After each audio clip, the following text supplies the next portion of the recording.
आपने अक्सर लोगों को ये कहते हुए सुना होगा कि बंदर हम इंसानों के पूर्वज हैं, जिसकी वजह से उनकी और हमारी खान पान की आदतें काफी हद तक मिलती जुलती हैं। लेकिन क्या आपने कभी इस बात पर गौर किया है कि अगर बंदर इंसान के पूर्वज हैं, तो वर्तमान समय में बंदर इंसानी रूप में तब्दील क्यों नहीं होते हैं? क्या बंदर को इंसानों का पूर्वज मानना सही है, या फिर हम सालों से एक थ्योरी को गलत समझकर आगे बढ़ रहे हैं? आज की इस वीडियो में हम इसी सवाल का जवाब जानने की कोशिश करेंगे। तो आइए शुरू करते हैं ये मजेदार सफर, इंसान के पूर्वजों का क्रमिक विकास। यह एक ऐसा सवाल है जिसका जवाब जानने के लिए आपको अतीत के पन्नों में पीछे जाना होगा। धरती पर जीवन की शुरुआत एक कोशिका वाले सूक्ष्म जीवों से हुई थी, जो बीतते समय के साथ दो कोशिका और फिर बहुकोशिका वाले सूक्ष्म जीवों में परिवर्तित हो गए थे। ऐसे में इन बैक्टीरिया रूपी सेल्स की मदद से धरती पर जीवन की शुरुआत हुई और अलग अलग प्रजाति के जलीय व स्थलीय जीव अस्तित्व में आए थे। इन्हीं जीवों में से एक थे होमिनिडी, जिन्हें इंसान, बंदर और चिंपैंजी का पूर्वज माना जाता है। वैज्ञानिकों का यह मानना है कि बंदर और चिंपैंजी कभी भी हम इंसानों के पूर्वज नहीं हुआ करते थे, बल्कि बंदर, चिंपैंजी और इंसान एक तरह से पूर्वज कजिन हैं। यानी हम सभी के पूर्वज होमिनिडी थे। और यही वजह है कि इंसान, चिंपैंजी और बंदरों का डीएनए काफी हद तक एक दूसरे से मिलता जुलता है। लेकिन इसका ये मतलब नहीं है कि चिंपैंजी या बंदर मूल रूप से हमारे पूर्वज हैं, क्योंकि हमारी असल पूर्वज होमिनिडी थे, जिन्हें बदलते माहौल की वजह से क्रमिक विकास की जरूरत महसूस हुई और लाखों साल बाद उन्होंने इंसान का रूप ले लिया। दरअसल किसी भी जीव का क्रमिक विकास तभी होता है जब उसके आसपास के माहौल में परिवर्तन होता है, और उस परिवर्तन की वजह से जीव को भोजन व आवास की कमी महसूस होने लगती है। धरती पर इंसानों का अस्तित्व भी क्रमिक विकास के चलते ही आया था, क्योंकि उससे पहले पृथ्वी पर वह तमाम चीजें मौजूद थीं जिससे हमारे पूर्वजों का गुजारा हो रहा था।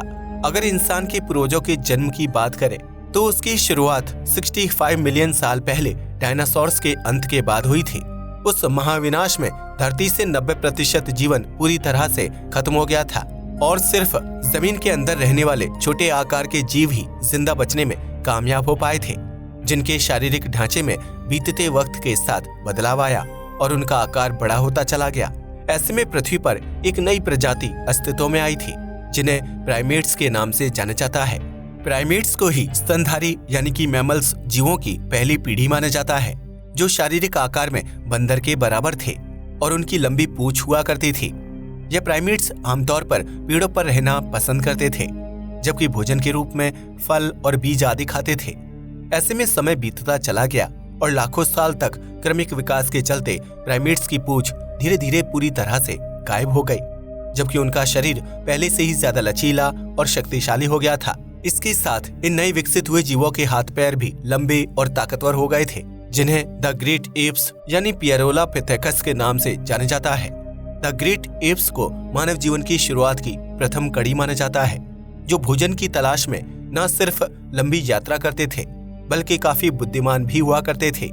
एप्स अफ्रीका महाद्वीप के पूर्वी हिस्से में निवास करते थे और अपना ज्यादातर वक्त पेड़ों में बिताते थे, क्योंकि उस दौरान पेड़ों पर फल और बीजों की संख्या काफी ज्यादा हुआ करती थी। लेकिन इसी बीच पृथ्वी के भीतर टेक्टोनिक प्लेट्स में हलचल होने की वजह से अफ्रीका के पूर्वी इलाके में एक नई पर्वत श्रृंखला का निर्माण हो चुका था, जिसे ईस्ट अफ्रीकन रिफ्ट वैली के नाम से जाना जाता है। इस पर्वत श्रृंखला का निर्माण होने की वजह से मौसमी चक्र में बड़ा बदलाव आ गया था, क्योंकि पानी से भरे हुए बादल ऊंचे पहाड़ों को पार करके दूसरी तरफ नहीं पहुंच पाते थे। ऐसे में मानसून की भारी कमी की वजह से पूर्वी अफ्रीका के जंगल धीरे धीरे खत्म होने लगे, जिसके परिणाम स्वरूप वहां निवास करने वाले जीव जंतुओं ने पलायन करना शुरू कर दिया। इन जीवों में एप्स बड़ी संख्या में मौजूद थे, जो पेड़ों पर ही रहते थे और वहीं से अपने भोजन की जरूरत को पूरा करते थे। लेकिन जंगल और पेड़ों के खत्म हो जाने की वजह से एप्स के लिए भोजन की भारी कमी होने लगी, जबकि आसपास का इलाका पूरी तरह से सूखे मैदान में तब्दील हो चुका था। ऐसे में एप्स ने भोजन की तलाश में अलग अलग झुंड बनाकर मैदानी इलाकों में यात्रा करना शुरू कर दिया था, जिन्हें आर्डिपिथेकस रेमिडिस के नाम से जाना जाता है। हालांकि अफ्रीका के सूखे जंगलों से बाहर निकले सभी एप्स नई आर्डिपिथेकस रेमिडिस प्रजाति में तब्दील नहीं हुए थे, क्योंकि हर झुंड भोजन की तलाश में अलग अलग दिशा में निकला था। ऐसे में एप्स का वही झुंड आर्डिपिथेकस रेमिडस में तब्दील हुआ था, जो मैदानी इलाकों की तरफ चले गए थे। इन मैदानी इलाकों में पेड़ पौधे नहीं थे, इसलिए उन्होंने पेड़ों पर लटकना छोड़कर अपनी 2 पैरों का इस्तेमाल करके जमीन पर चलना शुरू कर दिया था। जबकि एप्स के बाकी झुंड अफ्रीका के अन्य जंगलों की तरफ चले गए थे, इसलिए वह अब भी पेड़ों पर लटककर अपने भोजन की जरूरत को पूरा कर सकते थे। ऐसे में उन एप्स के शरीर को कभी विकास की जरूरत महसूस ही नहीं हुई थी, जबकि मैदानी इलाकों का रुख करने वाले एप्स को बड़े क्रमिक विकास से होकर गुजरना था। आर्डिपिथेकस रेमिडस का दिमाग विकसित होकर एक संतरे के बराबर हो गया था, जबकि उनका शारीरिक वजन 80 पाउंड के आसपास होता था। इस प्रजाति के जीवों को 2 पैरों में चलने की वजह से कम ऊर्जा खर्च करनी पड़ती थी, जिसका सीधा असर उनकी दिमाग पर पड़ता था और वह तेजी के साथ विकसित होता चला गया। इस तरह विकास का क्रम आगे बढ़ता रहा और सैकड़ों साल बाद होमो हैबिलिस की प्रजाति अस्तित्व में आई, जिनकी शारीरिक लंबाई 5 फीट के आसपास हुआ करती थी। होमो हैबिलिस ने ही सबसे पहले पत्थर का इस्तेमाल करके हथियार बनाए थे, जिससे वह जंगली जानवरों से अपनी सुरक्षा करते थे और जरूरत पड़ने पर शिकार भी करते थे। इस बीच होमो हैबिलिस की रीढ़ की हड्डी भी पूरी तरह से सीधी हो चुकी थी और जबड़ा आगे की तरफ उभर गया था। वह पहले से काफी बुद्धिमान और ताकतवर हो चुके थे। होमो इरेक्टस शुरुआत में जानवरों का कच्चा मांस खाते थे, जिसमें शारीरिक ऊर्जा ज्यादा खर्च होती थी और उन्हें काफी देर तक जबड़ा चलाते रहना पड़ता था।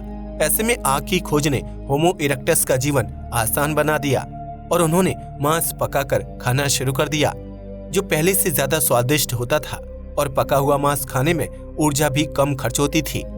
इसके साथ ही आग उन्हें ठंडे मौसम में गर्माहट प्रदान करने का काम करती थी, जबकि उसकी मदद से रात के समय जंगली जानवरों से बचाव और अंधेरे में दूर तक देखना आसान होता था। आज से तकरीबन 1.5 लाख साल पहले पृथ्वी पर निएंडरथॉल का राज हुआ करता था, जो लकड़ी से भाला बनाकर जानवरों का शिकार किया करते थे और उनकी खाल व बालों से अपने लिए वस्त्र बनाते थे। निएंडरथॉल ने ही इंसानों की मूलभूत जरूरतों को पूरा करने के लिए विभिन्न उपाय खोजे थे, जिसमें भोजन के लिए खेती करना, रहने के लिए घरों का निर्माण करना और तन ढकने के लिए कपड़े बनाना शामिल था। आज से लगभग 1 लाख साल पहले इंसान के पूर्वज काफी हद तक विकसित हो चुके थे, जिन्हें वैज्ञानिकों ने होमो सेपियंस नाम दिया है। होमो सेपियंस घुमक्कड़ होते थे, इसलिए उन्होंने अफ्रीका से बाहर निकलकर लंबी लंबी यात्राएं की और पृथ्वी के अन्य महाद्वीप में बस गए थे। इस तरह प्रत्येक महाद्वीप पर बसने वाले लोगों का जीवन यापन और खान पान का तरीका बदलता चला गया, जबकि वहाँ की ठंडी और गर्म जलवायु की वजह से त्वचा के रंग में भी परिवर्तन आ गया था। इस तरह हमारे पूर्वजों ने धरती पर अपने जीवन की शुरुआत की थी, जिसे आज आप और हम तेज गति से आगे बढ़ा रहे हैं। आज के बंदर इंसान क्यों नहीं बनते हैं? जैसा कि हमने आपको पहले ही बताया कि इंसान और बंदरों का विकास अलग अलग हुआ है, लेकिन हम सभी के पूर्वज एक थे और इसी वजह से हमारा डीएनए काफी हद तक मिलता जुलता है। लेकिन प्राचीन काल से ही क्रमिक विकास उन्हीं जीवों का होता है जो अपने आसपास के माहौल में परिवर्तन को महसूस करके एक नए जीवन की तरफ कदम बढ़ाते हैं। अगर हमारे पूर्वज जंगलों से बाहर नहीं निकलते और अफ्रीका के जंगलों में कम भोजन के साथ गुजारा करते, तो शायद उनका शरीर कभी इतना विकसित ही नहीं हो पाता कि वह इंसान के रूप में परिवर्तित हो सकते थे।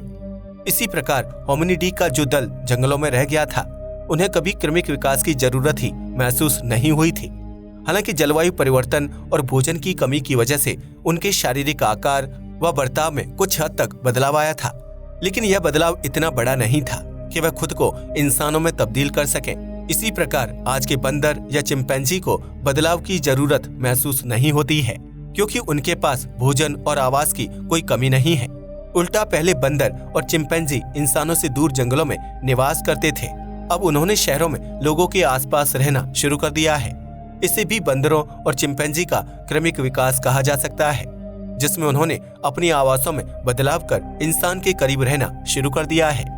इसकी सबसे बड़ी वजह ये है कि वर्तमान समय में इंसान की पहुंच जंगलों तक हो गई है, जबकि बंदर और चिंपैंजी जैसे जीवों के पास घर की कमी हो गई है। ऐसे में उन्होंने इंसानों से डरने के बजाय उनके साथ मिलजुल कर रहना शुरू कर दिया है, जिसकी वजह से उन्हें भरपेट भोजन प्राप्त हो जाता है और रहने के लिए छोटा मोटा आवास भी मिल जाता है। ऐसे में आज की बंदरों या चिंपैंजी को परिवर्तित होने की जरूरत ही महसूस नहीं होती है, जिसकी वजह से उनका शारीरिक ढांचा सालों से वैसे का वैसा है। लेकिन अगर भविष्य में कभी कोई प्राकृतिक आपदा आ जाती है या फिर जलवायु परिवर्तन होता है तो शायद बंदर और चिंपैंजी को भोजन व आवास की कमी की वजह से क्रमिक विकास की जरूरत महसूस हो। ऐसे में जब इन जीवों को खुद विकास की जरूरत महसूस होगी तो ये अपने कंफर्ट जोन से बाहर निकलकर भोजन व आवास की तलाश शुरू कर देंगे और इसकी वजह से उनके शारीरिक ढांचे में खुद ब खुद बदलाव होने लगेगा। यही क्रमिक विकास की थ्योरी है जिसमें इंसान या जीव अपनी आसपास के माहौल के हिसाब से परिवर्तित होता है और उसे इस परिवर्तन का अंदाजा भी नहीं होता है। हम इंसानों के शरीर में भी कई प्रकार के परिवर्तन हो रहे हैं जिन्हें आप और हम महसूस नहीं कर पाते हैं, लेकिन यह साल दर साल अपना रूप बदलते जा रहे हैं। ऐसे में एक समय ऐसा भी आएगा जब इंसान के कान गायब हो जाएंगे और पैरों की उंगलियां विकसित नहीं होंगी, क्योंकि आज के समय में कान के बाहरी हिस्से का कोई काम नहीं रह गया है। ठीक इसी प्रकार पैरों की उंगलियां चलने फिरने में कोई अहम भूमिका नहीं निभाती हैं। ऐसे में इंसान या जीव के शरीर को जिस चीज की जरूरत नहीं होती है, क्रमिक विकास के चलते वह चीज साल दर साल धीमी गति से गायब होती चली जाती है। अब तो आप समझ ही गए होंगे कि आज के बंदर इंसान क्यों नहीं बनते हैं और किस तरह धरती पर हम इंसानों का जीवन शुरू हुआ था। आज के लिए बस इतना ही। वीडियो पसंद आया तो इसे लाइक और शेयर करें। धन्यवाद।